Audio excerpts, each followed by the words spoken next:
Good morning and welcome to episode 5 of the ReSPECT podcast. We're here with a group of people again today to talk about all things ReSPECT, but we're particularly going to focus on hospital admissions and ReSPECT around hospital admissions, and hopefully dispel some myths and give you some interesting thoughts or confirm what you already know.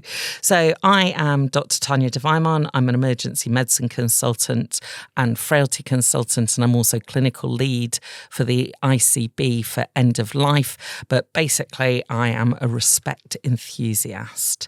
So I also have Khoboso. I can't say your name correctly. I'm sorry, Khoboso. I get it wrong. Hello, good morning. My name is Khoboso. I'm a Frailty Nurse Practitioner. And where do you work? Oh, Frailty Nurse Practitioner. Oh, you work in Frailty at Gloucester Royal. Anna. Hello, my name's Anna Icke. I'm one of the Foundation Year 1 doctors. I'm currently working in Gloucestershire. Lovely. Just for those that don't work in hospitals, what does a Foundation 1 doctor mean? So it means this is my first year working as a doctor after I finished medical school. Fabulous. And Tim? And my name is Tim George, and I am it's a long title, it's a lead specialist practitioner in urgent and emergency care for the ambulance service in Gloucestershire. Wow, that sounds It's a bit of a long title, but it doesn't mean anything. It also... I'm a paramedic by trade. Absolutely, and you do bring me patients in the emergency department. Yeah. So I think the first thing is probably starting with you, Tim, and explain how ReSPECT can help and how it can hinder you making decisions about whether people come to hospital. I think a well-written ReSPECT form that shows to me that the patient's holistic values have actually been taken into account. Aid us, I suppose, as an emergency service in really, really good decision making, which is patient-centred. I think when we're looking at a ReSPECT form, which we can clearly see is written within the medical model, it tells us nothing. Go on, give us some examples. What do you mean? Well, I suppose we already know the patient's past medical history. And whilst some of that history is quite pertinent on the ReSPECT form, I don't need to know it again because I've already got that information. And when it comes to, I suppose, recommending treatments, we need to be quite specific on what the patient wants and what their outcomes are going to be as a result of that treatment. And we don't always see that. We see very broad, sweeping comments which don't really have any weight or value. You can never predict the exact emergency, can't you? No. So no matter how detailed those clinical recommendations are at the end, I guarantee they haven't covered what we do if someone gets Ebola. Absolutely. And, you know, the ReSPECT form is, I would love it to be a book so we can write about the patient's whole life and what their values are and what we're trying to get out of this. But that's not going to always be possible, though. I'd hate it being a book. I love the fact it's one side because I don't have the attention span to read any more than that, or not in the emergency situation. And I think that's the thing. Once you've got over the emergency situation, we all want to know all that information, and it's really important people know that it is fine to stick more pages to the back. So you can make it a book, but keep that first form for somebody with an attention span of a goldfish. Exactly, like me. Because we do, I suppose, in an emergency setting where we've been called to and been very fortunate to actually walk into a patient's house and see them in their natural setting. We are very fortunate as paramedics to be able to do that. Sometimes having a ReSPECT form thrusted into our hand as soon as you walk in may not be as helpful. I think for me, that's something that I would probably deal with the situation in hand first, deal with the emergency, and then step back and go, right, so what are we actually going to do here? What is the treatment or the plan which is within the patient's best interest? And you're right, I do like to see staples on the ReSPECT form because makes me quite inquisitive then when I turn the page and go, there's some more information here that can be really, really helpful in decision making. Maybe a book is a bit far-fetched because I'm never going to have any time reading a book in front of a patient. But depends how long you have to wait outside the emergency department. Well, I think that's certainly a factor which is taken into account sometimes, rightly or wrongly. Service pressures do form part of our decision making when we're going to see patients. And ReSPECT forms are helpful in working out what is in the patient's best interest. So I think having some detail. Yeah, these values and fears bits. Exactly. Really change things. Understanding what that patient wants, rather than I'm looking at a form and going, this has clearly been written at 2:00 in the morning by someone who's rushing. And we do need to take some time to actually understand what the patient's fears are and wants are with regards to their, ongoing care and their journey within life. Yeah. I think what I've found over the last few months, so I've been doing some work out at Single Point of Clinical Access, sort of getting involved with cases before they come to hospital, particularly in very frail patients, to see if hospital's the best thing for them. And I think one of the things I've really noticed is that ReSPECT plans can be so helpful in making decisions and very much gives you an idea of where the conversation has. It's as much about where conversations have gone before, but a poor ReSPECT plan can really stymie and mean that patients get worse care. So I've definitely had SWAS staff ring me up and say, this person, I really don't want them to go to hospital. They are obviously dying and they're really comfortable in their own bed, for example, but the ReSPECT plan says that I'm going to say it. Admit to hospital for reversible causes. I've got into hot. It's making What does me that sweat. mean? What does that mean to a paramedic? What does it? Or ward-based ceiling of care. Should we go for both of them? Go on. Tell us what it means to you. What does it mean to me? So what ward are we talking about? Are we talking about a respiratory ward? Are we talking about a urology ward? Are we talking about an intensive care ward? What is the ceiling of care of those wards? And it's going to be so nebulous. What does that mean? How do I, as a paramedic who has probably got a tiny bit of adrenaline still left over from blue lighting over to the patient's house, understand what ward-based ceiling of care is? And I don't understand what that means. To some people, however, they may see it as maybe not suitable for a high dependency unit, or not suitable for an intensive care unit where they're sedated and ventilated. That's fine. But write that down. Exactly. We need to know, what does this mean? And reversible causes, so we can, as paramedics, if your heart stops, let's try and reverse it. Let's pump you full of adrenaline. Let's give you lots of nice Gucci drugs and mess around with you for about half an hour until we actually decide that actually this is probably not the best thing to do with someone with polypharmacy, multiple comorbidities, with a clinical frailty score. That's really, really high. And actually that's not dignified for the patient for us to do that.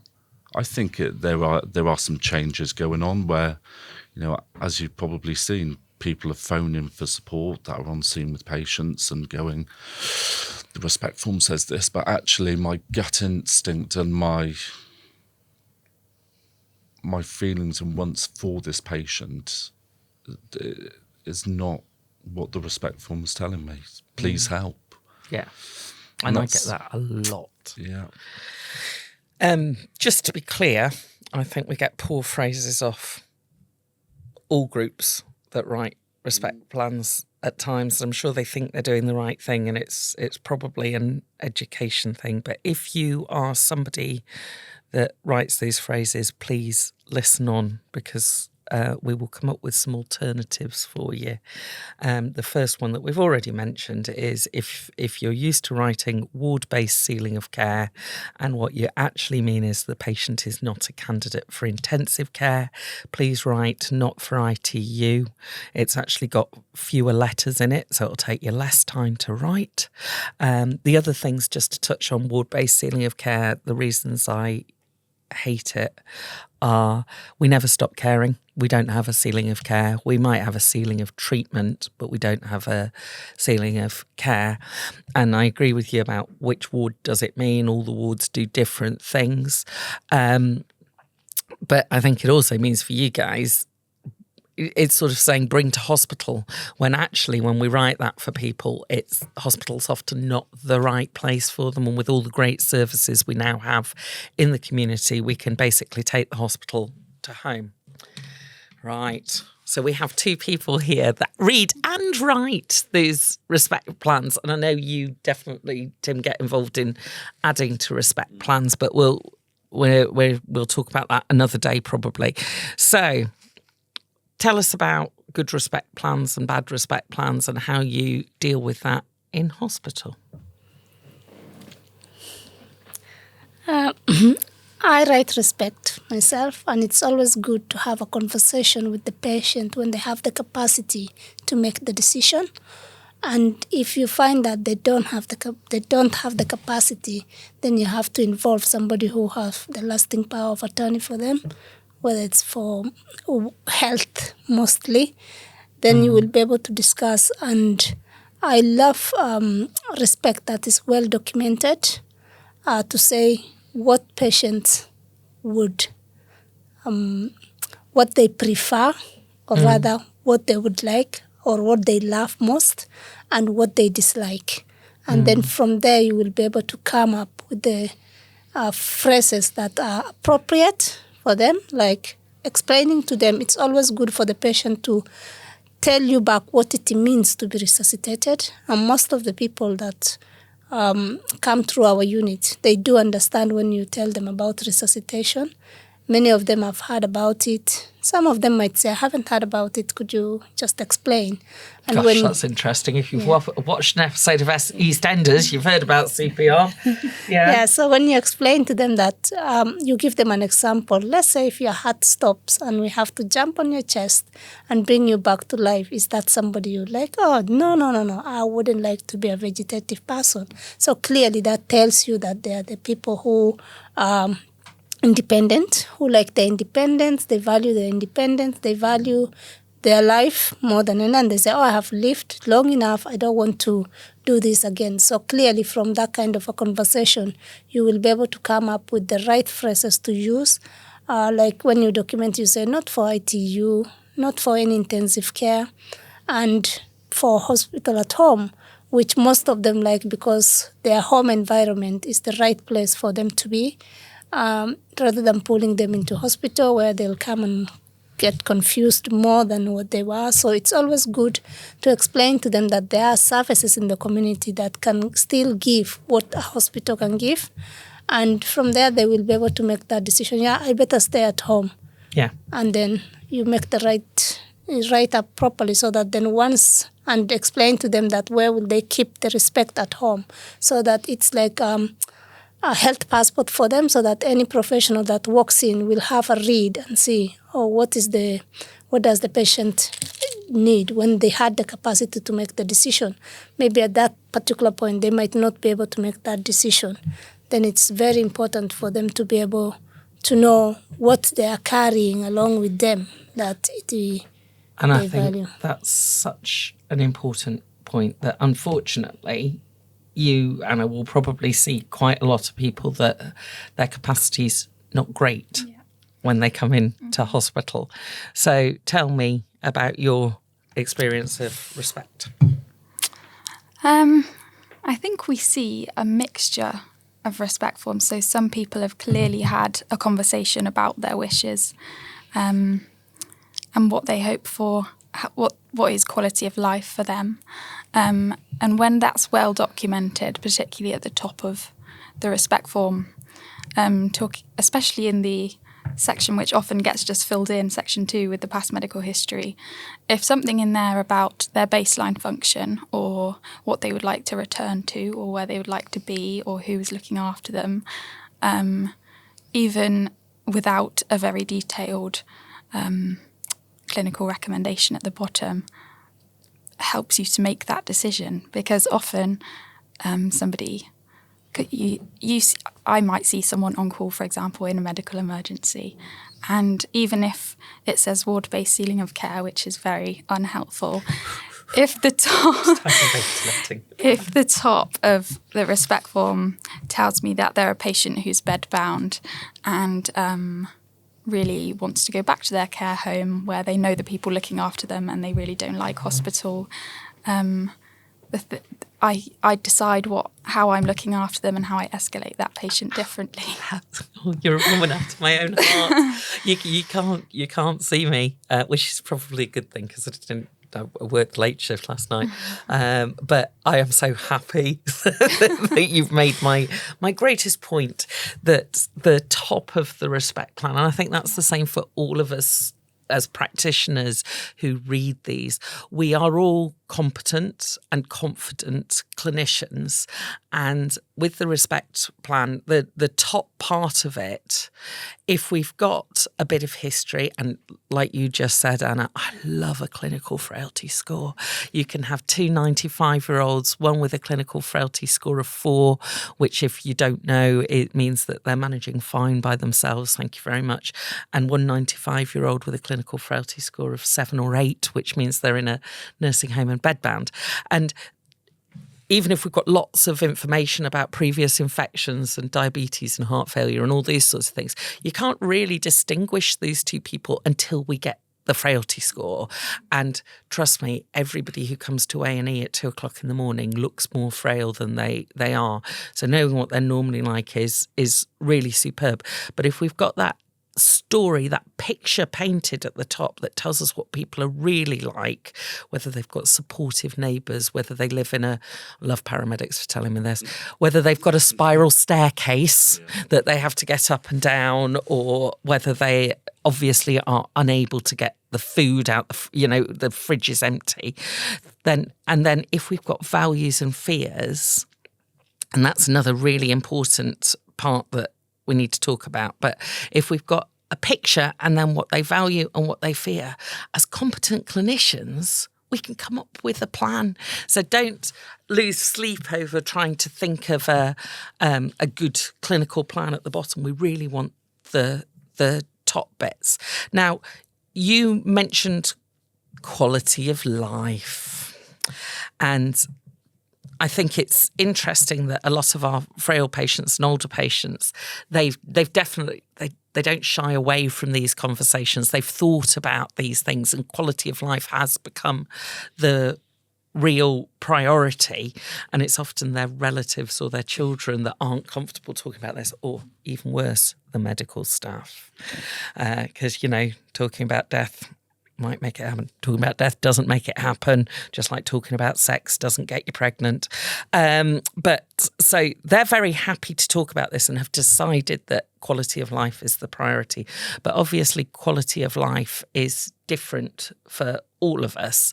So what sort of things do you find people telling you about what they value and what quality of life is, or what's helpful writing on those?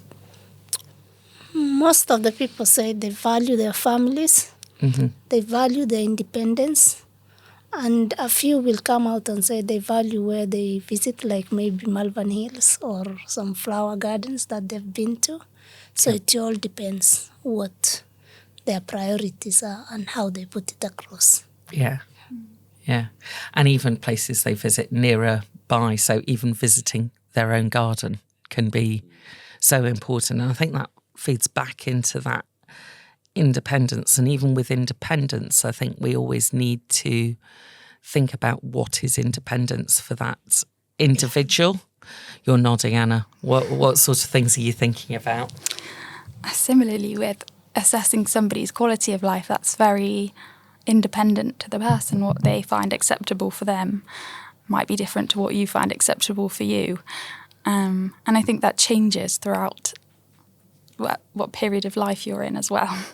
So I think we often get taught as we come through medical school about ideas, concerns, expectations.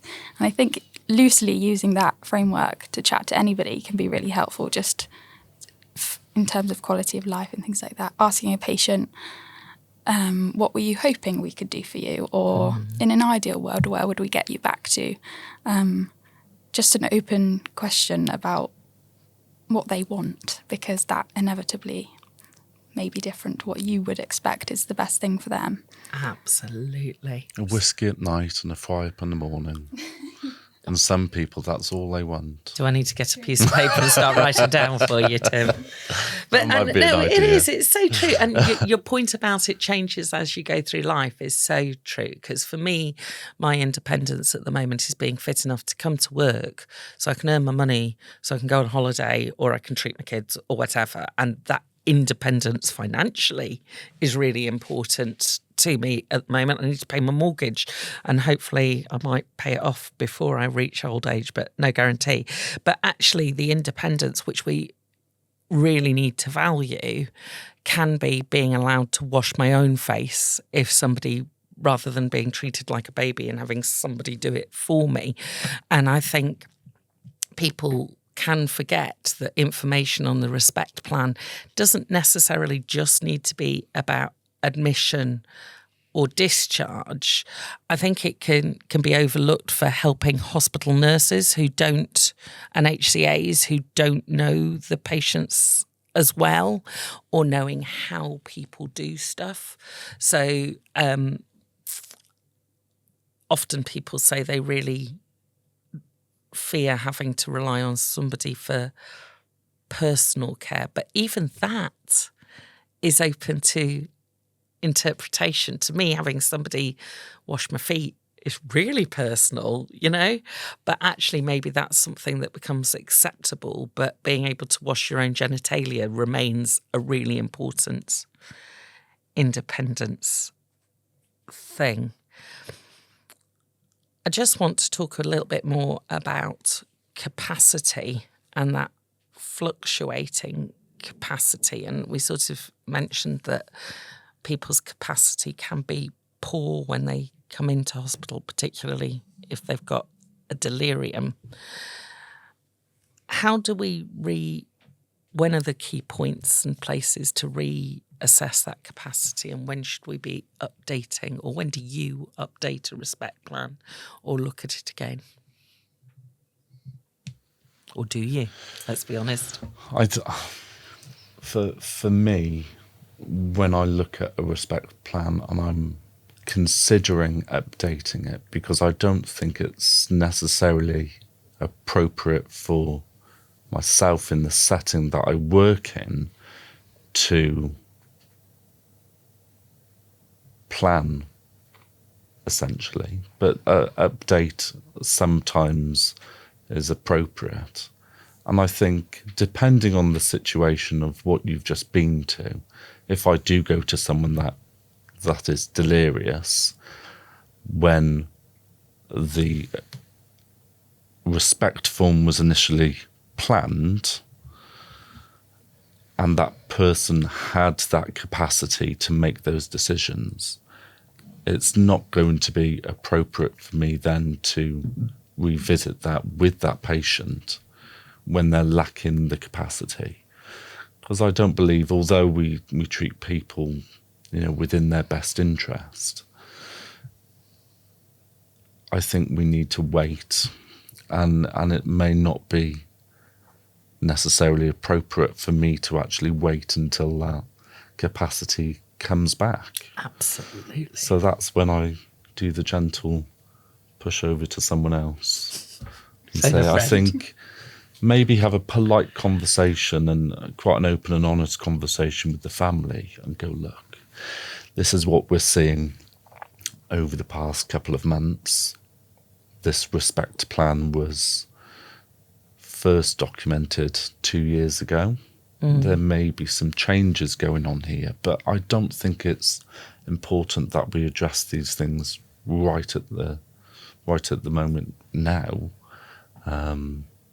But certainly start those conversations of, do we need to readdress something here? Absolutely. And the best ReSPECT plans actually take a while to put together and may well have multiple people involved in it. So that's an excellent way about going about it, that you're planting this seed to the patient or the relative that maybe things have changed, and you may end up adding something to the summary, for example, like patient now bedbound, which isn't a changing acutely, but I agree the values and fears and actually the clinical plan probably really isn't your place to do, but you will add stuff, particularly if the situation has changed. How receptive do you find people if you suggest to other healthcare professionals they might need to revisit it? Do you have channels to suggest that, either to GPs or hospital staff? I think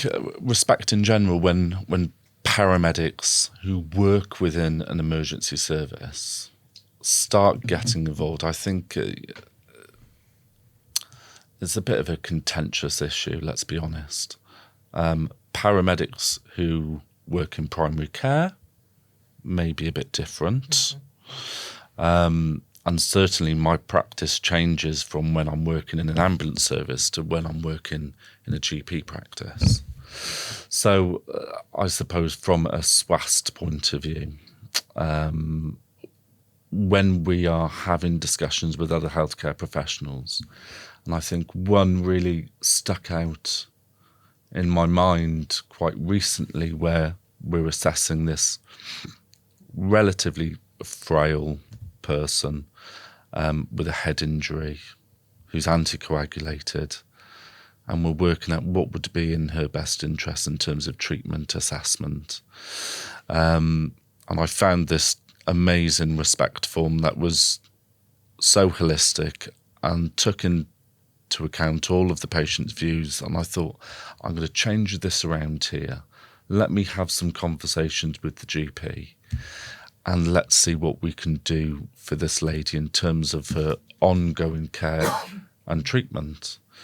And we decided, no, it's absolutely not in her best interest, and those to go into hospital. But that GP was so receptive to the fact that I took some time to treat that patient within a holistic model, rather than, which can happen, take the path of least resistance, follow the NICE guidelines, and take the patient to hospital. That's a different podcast, because it's now consider doing a CT head. It is. In the NICE guidelines. But that is a is. totally separate podcast. We'll think about that. What about you guys? When somebody comes into hospital and doesn't have capacity or has limited capacity, because remember, capacity is task specific. Yeah, I think that is really important. The cause of the change or the lack of mental capacity, because is that something which is likely to change and the patient may later be able to have that conversation with you, or is this something which we think is likely to be permanent or deteriorate further? And I think in those patients it's quite helpful if you can speak to people around them, so family members, people who look after them, whilst not asking them to make a decision, because it's also not their decision. It's not their responsibility. But just to understand more about the patient, and if they have previously expressed any wishes to those around them. But I just think you have to be careful with those conversations, because you don't want to put responsibility on people who are probably already quite upset about their relative or loved one in hospital. And also you have to make sure that what they're telling you is what the patient would have said if they were able to, and not their own wishes. Absolutely. And I think what I say to family and actually patients is that they are the experts in those values and fears and telling me the summary. And I can't be the expert in that. That's beyond my knowledge. But equally, these clinical recommendations, I've spent a few years learning all of medicine, well, the bits of medicine I know. And I still have to phone a friend because there'll be times when I need to speak to my renal colleagues or my respiratory colleagues to work out about clinical recommendations. But I think it's really important that family members know that it is not their decision to say that somebody is not a candidate for ITU, because they don't know what ITU means. They don't know how much suffering that's going to cause, but they need to feel that it's not their responsibility, that they're just writing off their mum or dad or brother or sister. And it really does come back to that. They're the experts in values and fears, so that we can make an informed decision and provide personalised care. And I love the fact that you've just touched on the fact that we need to make sure they're expressing the patient's values, and lasting power of attorneys often don't realise that they are there to say what the patient would have said. And I think we see it, I think the people that I see really struggle with this, or the ones that I've seen personally, have been people who have been caring for a relative for a long time, particularly with dementia, and it has become more than a full-time job. So they spend all day, every day, caring for somebody. And you know that when that person dies, there is just going to be this empty gulf.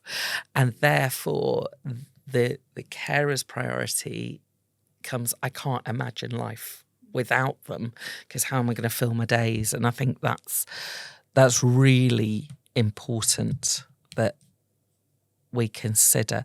I think the other thing about capacity is that it's really important to remember that they are not being asked to weigh in a ReSPECT plan. They're not being asked to weigh up the pros and cons of particular treatments, because as we've just said, they can't know all the possible intricacies. But actually, even if somebody is lacking higher capacity to make higher decisions, to weigh that, they can often still have capacity to express their values and fears. They know they hate being in hospital, or they know that they really want their whiskey and their fry up. You know, that hasn't changed. And they can weigh the pros and cons of that. Yeah, it tastes really good. I don't care.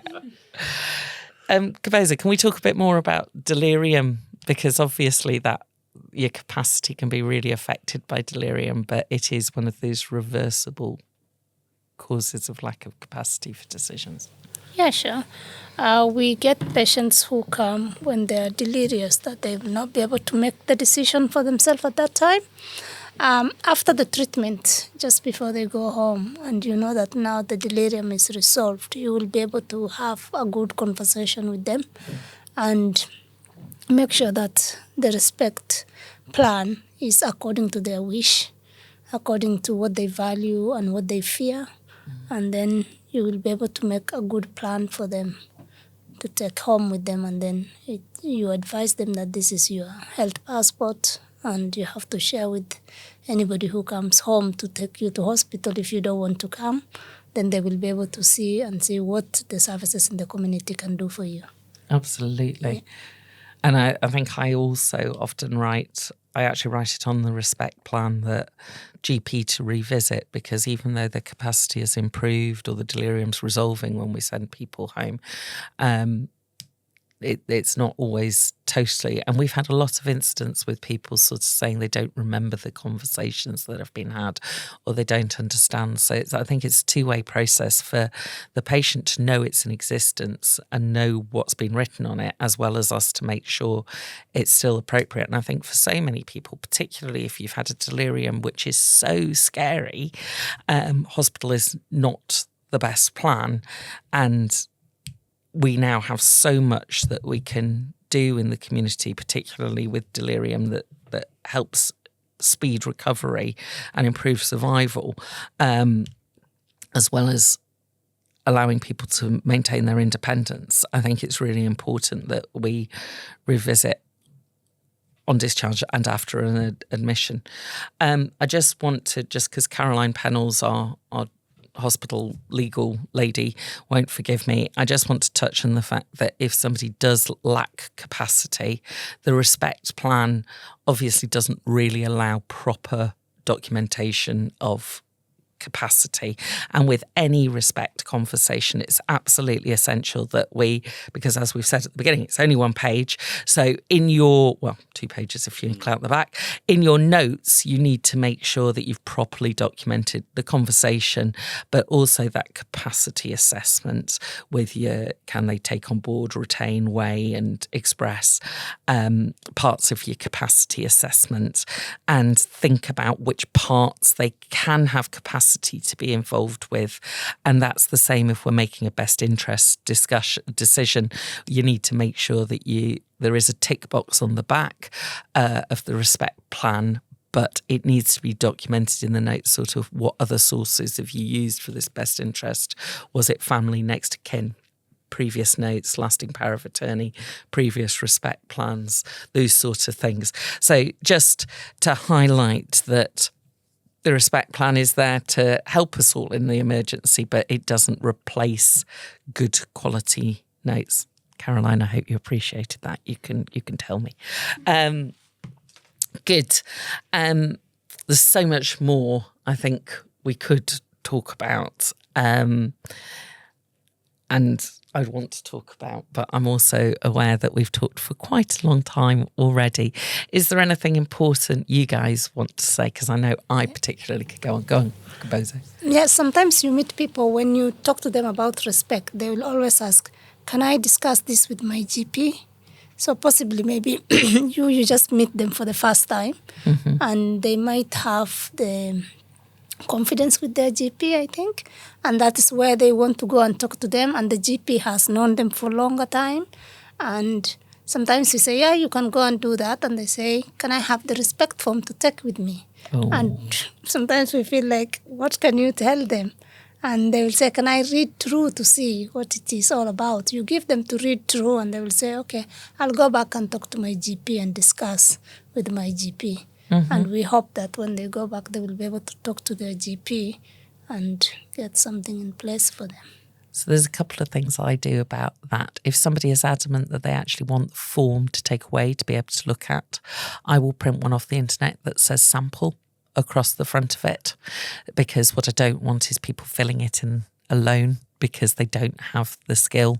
We know there's a lot of health professionals that don't have the acquired skill at the moment, sadly, to be filling in ReSPECT plans, and people think they do, and that's the same with the public.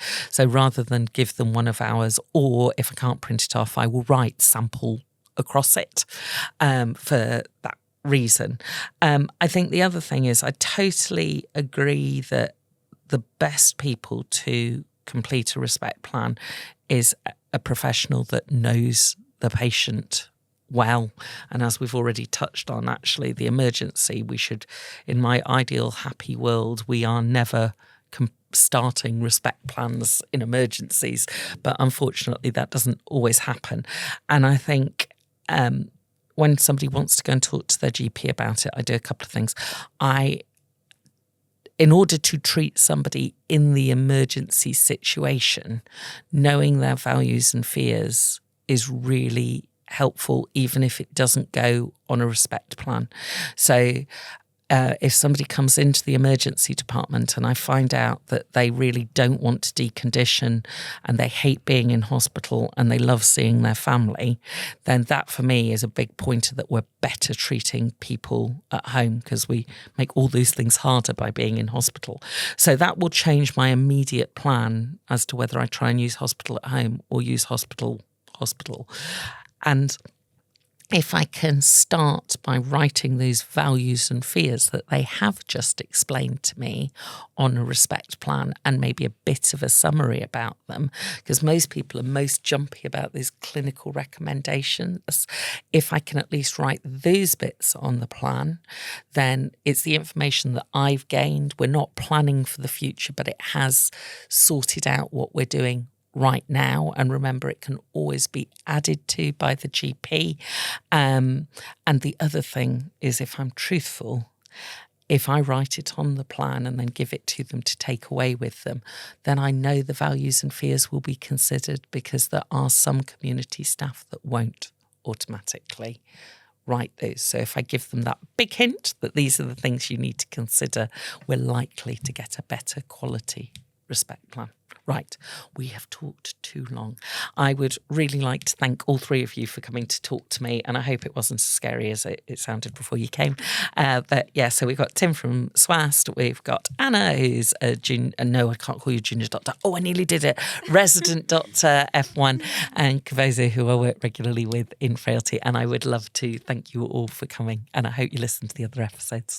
Thanks all. Bye.